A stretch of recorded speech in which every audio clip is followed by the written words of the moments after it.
いの髪の毛にしてほしいの。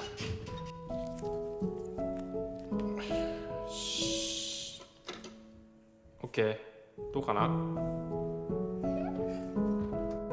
Film ini mengisahkan tentang seorang pria pekerja kantoran yang bernama Daikichi.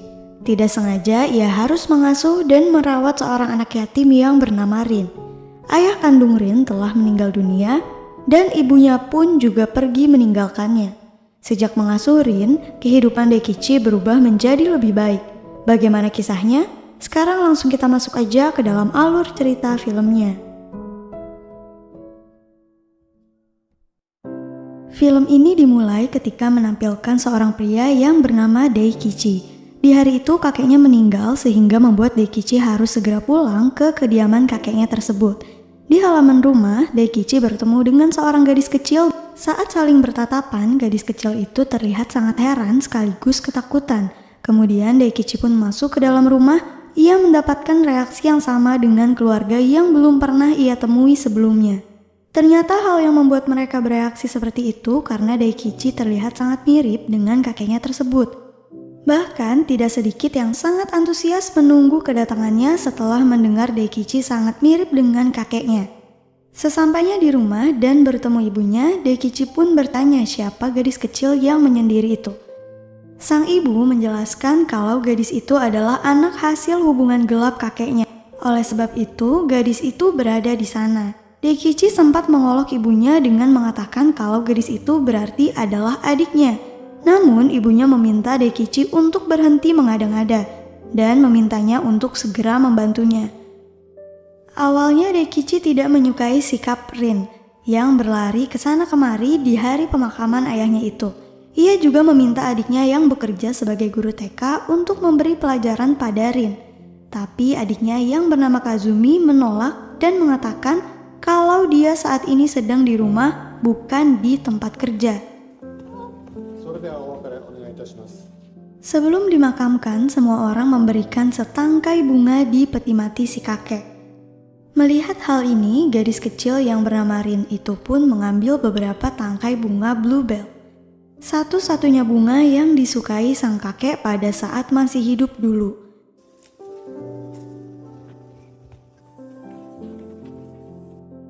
Setelah itu dengan bersusah payah, Rin pun meletakkan bunga tersebut di dalam peti mati kakek tersebut.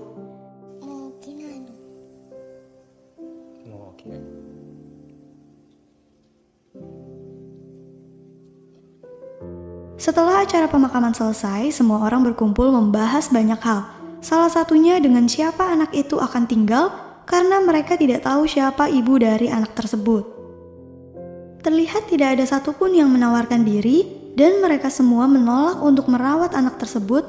Mereka beralasan kalau semua orang sibuk, padahal bisa saja sedari awal mereka sudah tidak menyukainya. Bahkan mereka berpikir untuk mengirim anak tersebut ke panti asuhan. Melihat seluruh keluarganya yang berdebat, akhirnya tanpa pikir panjang, Daikichi pun mengatakan kalau ia yang akan merawat anak tersebut. Ia segera keluar dan menawarkan Rin untuk ikut bersamanya. Semua orang termasuk ibunya tentu saja heran melihat keputusan putranya itu. Namun karena tidak ada pilihan lain, akhirnya mereka mengizinkan Daikichi membawanya dan memberikan beberapa dokumen Rin. Ternyata setelah Daikichi membawa ke rumahnya, ia baru sadar kalau keputusan yang ia buat terlalu gegabah. Sebagai seorang pria single yang hidup sendirian, ia sadar kalau ia tidak punya keahlian dalam merawat anak. Sebelumnya ibunya sudah memperingatkan Daikichi kalau merawat anak bukanlah hal yang mudah. Namun Daikichi tetap memegang prinsipnya tersebut. Keesokan harinya Daikichi pun bangun dan mempersiapkan makanan untuk mereka berdua. Namun Rin merasa kalau makanan tersebut kurang dan memintanya lagi pada Daikichi. Ia pun memberikan semangkuk nasi pada Rin, namun ternyata Rin membuat onigiri sendiri dan membaginya dengan Daikichi. Walaupun masih baru, tapi terlihat kalau Rin sangat menyayangi pria itu.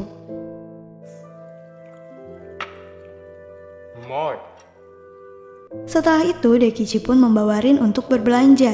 Di sana ada beberapa ibu-ibu yang mencoba mentertawakannya yang membuat Daikichi mengambil beberapa rok dan meminta Rin untuk pulang. Namun Rin mengatakan kalau mereka tidak bisa memakai rok di playground. Lagi-lagi Daikichi tidak memperhitungkan kalau anak itu sudah masuk usia playground. Malam harinya ia mencoba mencari informasi tentang playground sambil memandangi majalah. Namun fokusnya malah terganggu melihat majalah tersebut. Ia membayangkan dirinya sedang bersama gadis yang ada di majalah itu. Karena tidak kunjung menemukan rekomendasi, ia pun mencoba untuk bertanya pada adiknya. Awalnya Kazumi tidak mau ambil pusing dengan urusan mereka berdua. Namun keesokan harinya Kazumi pun memberikan 3 rekomendasi playground pada Daikichi.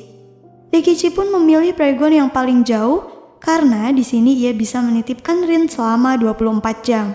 Alasan Daikichi memilih playground yang paling jauh adalah karena jam kerjanya yang terbilang lama, ia bekerja di kantor dari pagi hingga malam, sehingga bisa menjemput Rin ketika pulang bekerja saja.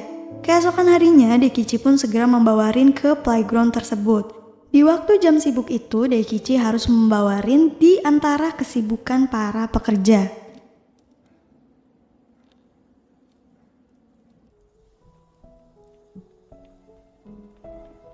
Ia mengantarnya ke sekolah hingga berlari. Ketika sudah sampai di sekolah, mereka sudah terlambat dan meminta guru untuk memakluminya.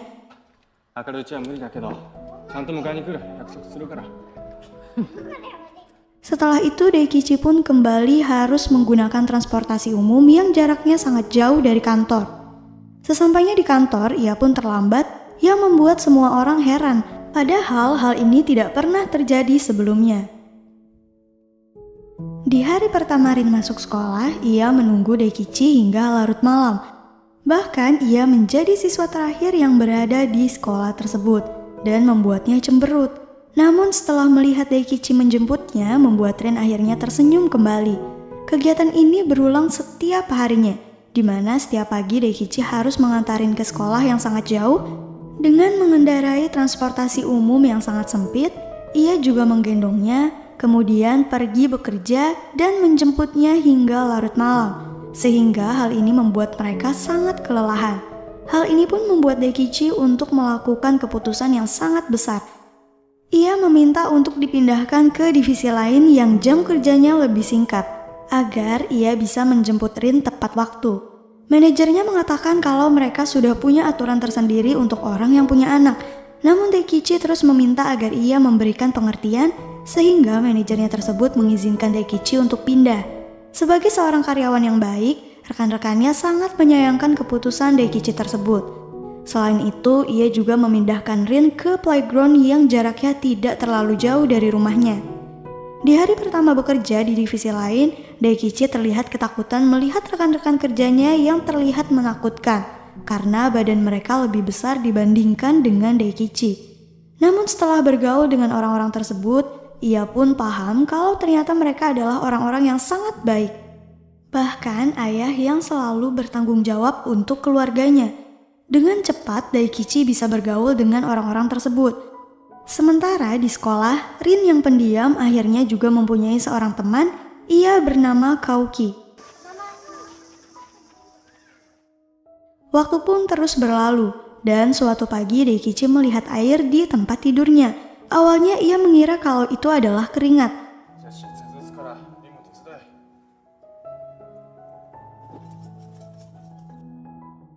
Namun ternyata beberapa malam ini hal tersebut terus terulang kembali. Akhirnya ia pun tahu kalau Rin yang mengompol di tempat tidur. Rin segera mengganti bajunya agar tidak ketahuan Daikichi. Akan tetapi Daikichi mengatakan kalau Rin tidak perlu takut dengan hal tersebut. Sejak kejadian ini, Daikichi juga meminta Rin untuk buang air sebelum tidur.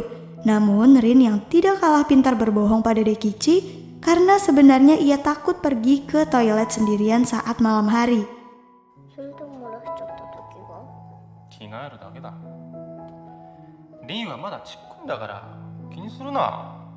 Di malam itu, tanpa diduga, Rin bertanya, apakah suatu saat nanti Daikichi juga akan mati seperti kakeknya?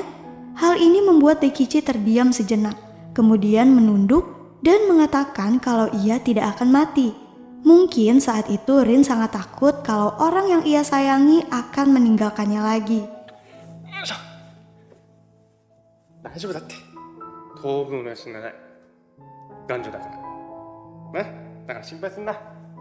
Di malam itu Rin dan Daikichi pun menceritakan bagaimana kakeknya. Karena bagaimanapun Rin lebih banyak menghabiskan waktu dengan sang kakek dibandingkan dengan Daikichi sendiri. プップッと鳴らしちゃうの。キコキコプップ、キコキコプップ。 Tiba-tiba Rin bertanya di mana kakeknya sekarang berada. Untuk menenangkan hati Rin, Daikichi menjawab kalau sang kakek selamanya akan selalu ada di hati Rin. Karena suasananya semakin haru, akhirnya Daikichi pun meminta mereka untuk masuk ke dalam rumah dan segera tidur. Sebelum tidur, Daikichi menunjukkan sesuatu pada Rin yang tidak akan membuatnya takut lagi saat tidur di malam hari. Keesokan harinya, Daikichi pun kembali menjemput Rin di sekolah. Gak lama kemudian, ibu Kauki pun menjemput putranya. Di saat itu, Daikichi pun menyadari kalau ibu dari sahabat Rin tersebut adalah wanita di majalah yang ia lihat beberapa waktu lalu. Namun, ibu Kauki tidak menghiraukannya dan segera menyalami Rin.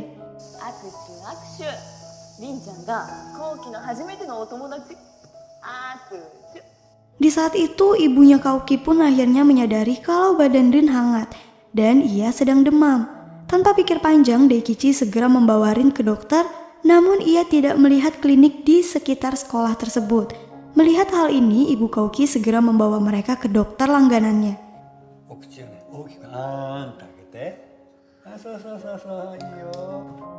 Setelah semuanya terjadi, Daikichi sangat menyesali karena ia terlambat menyadari hal tersebut.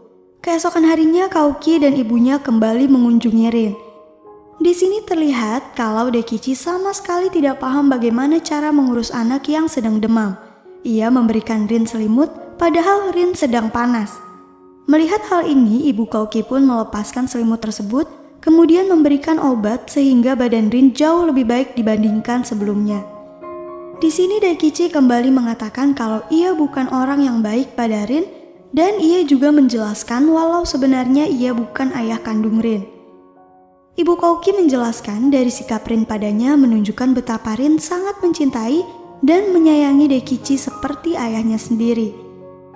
Setelah hari itu, mereka pun semakin akrab. Hampir setiap hari setelah pulang kerja dan menjemput Rin, mereka bermain bersama. Hingga suatu hari, tanpa diduga, Paman Daikichi memintanya untuk datang ke rumah peninggalan kakeknya. Sesampainya di sana, sang paman pun mempertemukan Daikichi dengan wanita dari dinas sosial. Ia meminta Daikichi untuk menyerahkan anak tersebut pada mereka. Namun dengan apa yang mereka jalani bersama, Daikichi menolak permintaan pamannya itu. Di perjalanan, wanita itu terus saja mencoba mempengaruhi Daikichi untuk memberikan Rin pada mereka. Ia mengatakan merawat anak bukanlah hal yang mudah. Dan suatu saat nanti, saat anak itu tumbuh, ia juga akan melupakan semua kebaikan yang Daikichi lakukan. Mendengar hal ini pun, Daikichi marah dan menghentikan mobilnya yang membuat wanita itu segera turun dari mobil tersebut. Sesampainya di rumah, Daikichi terlihat murung dan segera pergi keluar.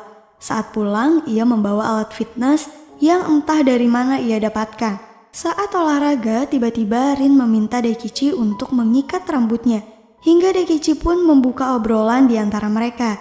Ia bertanya pada Rin, apakah di rumah kakeknya ada komputer?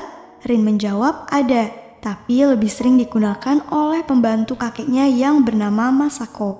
Masako sangat kasar padanya hingga membuat Rin tidak suka pada wanita tersebut. Mendengar hal tersebut, Daikichi pun langsung terkejut karena dalam buku panduan ibu dan anak yang ibunya berikan, ibu Rin itu bernama Masako. Oke, itu kana?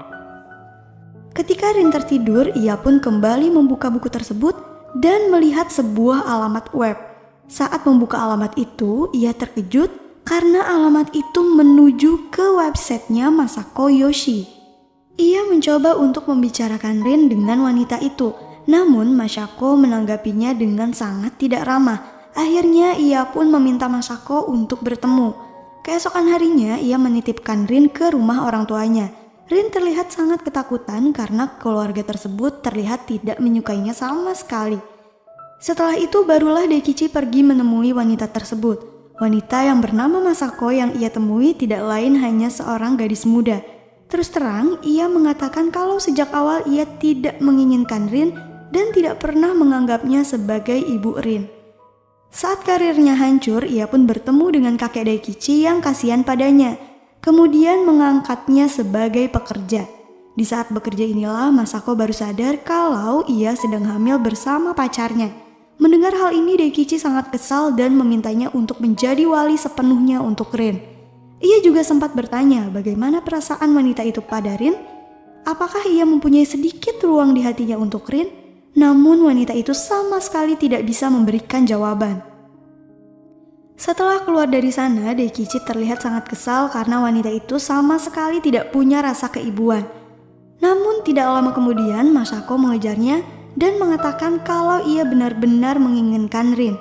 Ia menyarankan Rin menggunakan nama belakang keluarga mereka agar nantinya urusan Rin bisa lebih mudah. Setelah pulang dari sana, Daikichi pun menjemput Rin ke rumah keluarganya. Terlihat kalau mereka kini sangat akrab, tidak seperti yang Rin takutkan. Saking akrabnya, Rin sampai meminta untuk datang kembali ke sana. Setelah itu Daikichi pun bertanya pada Rin, bagaimana jika namanya diganti menjadi Kawachi. Dengan kata lain, ia akan menjadi ayahnya Rin sepenuhnya. Namun Rin menolak karena ia lebih menyukai nama yang ia gunakan sekarang. Dan Daikichi tetap menjadi Daikichi yang ia kenal sekarang ini. Waktu pun terus berlalu. Suatu hari saat di sekolah, guru mereka meminta semua murid untuk menggambar ibunya dan ayah mereka. Namun beberapa lama kemudian terlihat meja Rin dan Kauki kosong. Dalam waktu singkat, Daikichi ditelepon pihak sekolah karena Rin dan Kauki yang kabur saat jam pelajaran. Hal ini pun membuat Daikichi panik. Ia dan semua karyawan di sana segera keluar mencari anak tersebut. Bukan hanya mereka saja, Daikichi juga menelpon kedua orang tuanya dan adiknya untuk membantu mencari Rin. Di saat yang sama, ibu Kauki juga ditelepon pihak sekolah sehingga ia melarikan diri dari tempat kerja untuk mencari putranya. Sementara di tempat berbeda, Rin dan Kauki terlihat berjalan entah kemana dan seorang pria berambut panjang melihat mereka, kemudian membawanya masuk ke dalam hutan. Di jembatan saat mencari Rin, Daikichi melihat ibu Kauki dan mengejarnya. Karena tidak kunjung menemukan mereka berdua, akhirnya mereka pun pulang kembali ke rumah. Ternyata saat sang guru meminta mereka untuk menggambar ayah dan ibunya, Kauki teringat dengan ayahnya yang sudah meninggal. Ia segera pergi ke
tegar, namun faktanya semakin banyak hal yang ia takuti.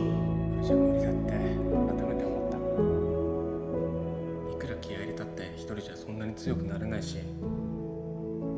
Di scene selanjutnya menampilkan anak-anak yang sedang melakukan pertunjukan. Peran yang Rin mainkan sama sekali tidak diketahui Daikichi sebelumnya karena Rin meminta Kazumi dan kedua orang tuanya untuk menyembunyikan hal tersebut dari Daikichi saat ia berlatih di rumah mereka. Akan tetapi di pertunjukan ini, Rin dan semua anak dapat memainkan perannya dengan baik. Setelah pertunjukan selesai, Daikichi mengirimkan foto Rin yang menggemaskan pada ibunya. Terlihat Masako sangat menyesal dengan apa yang terjadi.